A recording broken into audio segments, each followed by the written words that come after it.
It's 10 minutes to the end of the panel. I have royalty here, my wife there, clients, friends, my former boss there, standing up, probably thinking, when's lunch? So bear with me, I just have this difficult mission of keeping you here until the end of my talk. And I'd like to start by actually asking you to help me. And I'd like you to do a show of hands and tell me, and raise the hand, who thinks the ICC or the LCIA have a role in regulating, at least in part, the conduct of the arbitrators which they appoint or they serve in their panels. Right. You just made my life very easy. So I'm gonna talk about three things. One, what is the role of the arbitral organizations? You have just answered. Second, what the ICC and the LCA have been doing about it, because this is not a sort of new topic actually. And then I'm just going to give my personal opinion on whether further regulation is required, if at all. Now, when I joined Whiting Case in 2015, we're just finishing this research, which just confirmed what I just said, that users, both counsel and arbitrators, do expect some regulation to come their way from the institutions. There are different views, and when you look at the different kind of institutions that you have here, the IBA, the Charter Institute, etc., they're all covered, and 23% of the time of the responses were that the arbitral institutions had that role. The 2018 survey came in, and 3 years down the line, we think, okay, well, have they done something? Has this perception changed? Again, 80%. So probably, here was even more than 80%, I think, of the respondents thought, okay, institutions, more regulation is welcomed. And when you look at the type of things that arbitration rules should be dealing with, the top 3 of a list of probably 10 or 15 items talk about standards of impartiality and independence, consequences of delay by arbitrators, and deadlines for issuing awards.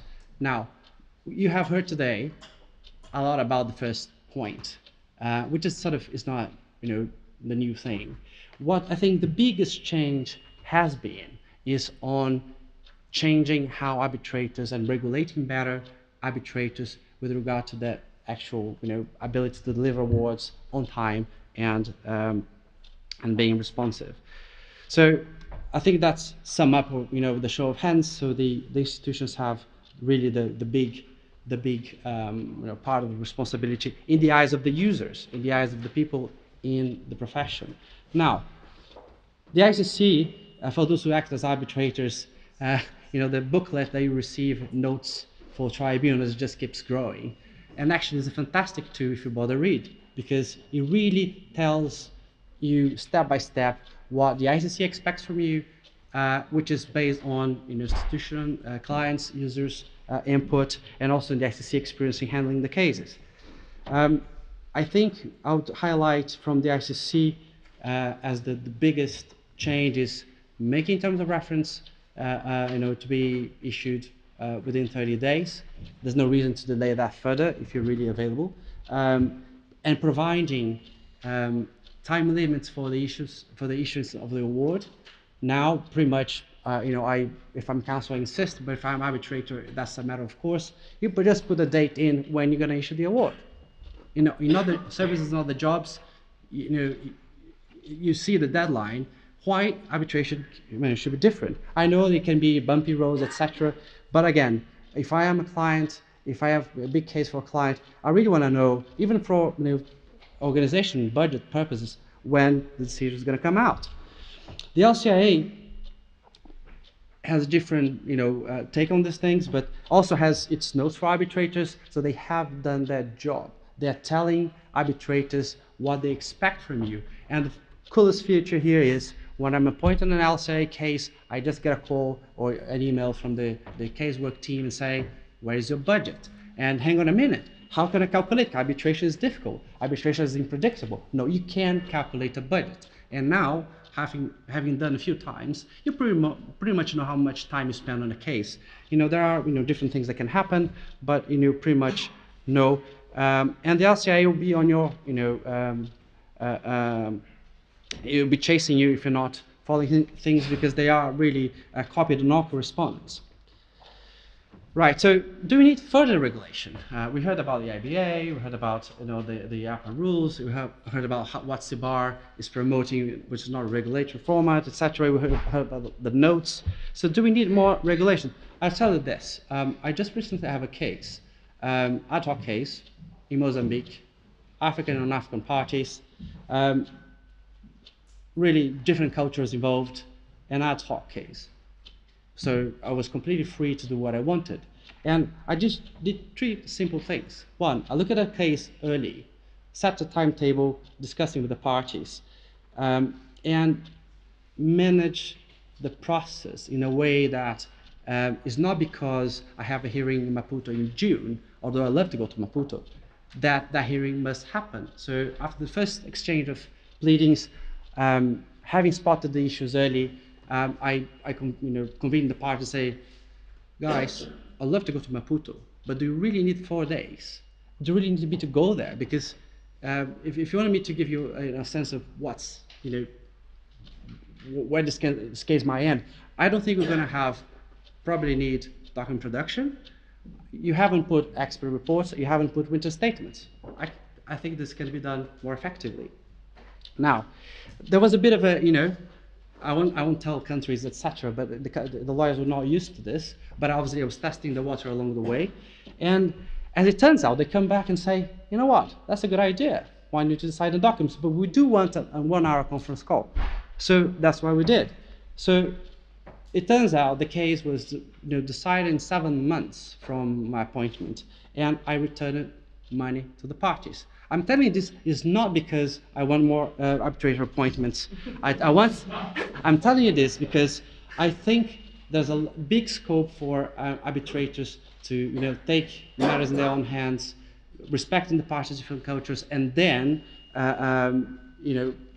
be under whatever regulation they are, do their job. Because you can have the best regulation in the world if you have no time for a case, you keep accepting cases. If you have no idea of the subject matter, you keep accepting cases, no regulation is going to help you. Now, from a council perspective, I also don't think you need more formal regulation. And I think you need arbitrators who are a bit more tuned to cultural differences and expectations of the parties. And you can see how I have a case where a party challenged an arbitrator just because the arbitrator could not really give a straight answer to very simple questions about potential conflicts. And that case was like LMMA arbitration. The arbitrator had 14,000 appointments in his life. And the simple question of the parties were, how many appointments did you receive from that firm? And he said, look, my PA is busy. I cannot go through 40,000 cases, etc. So it's difficult. And he got challenged. Now, and from the council perspective, transparency is good. You have now the guard tool. You have the other popular tools. We won't talk about it. But having a bit of transparency on what arbitrators do, I think is helpful when selecting them. So what I think is the way forward, I think arbitration should be more and more treated as a service. It's not, you're not in the High Court, you're not in the, in the Brazilian Supreme Court. You are rendering a service, and you should treat parties as clients. And if you're not taking a job as a lawyer for a client because you cannot have a meeting within 1 year, don't take the job. You don't tell the client, I'm going to give you a meeting in 6 months. I'll give the memo in 3 years. It's not going to happen. So you really need to focus. I think the community needs to focus on treating parties as clients. And we heard this morning, the client is not always right. But you need to make sure that you're telling the client, when you run the award, the client, that party or the other party is not right, but they feel that they got the service they asked for. Now, I think the ICC and the LCA got it. They are very professional. They're really pushing the arbitrators to deliver. And hopefully those who are working with those institutions as counsel and as users will have felt that they are in the right direction. Thank you.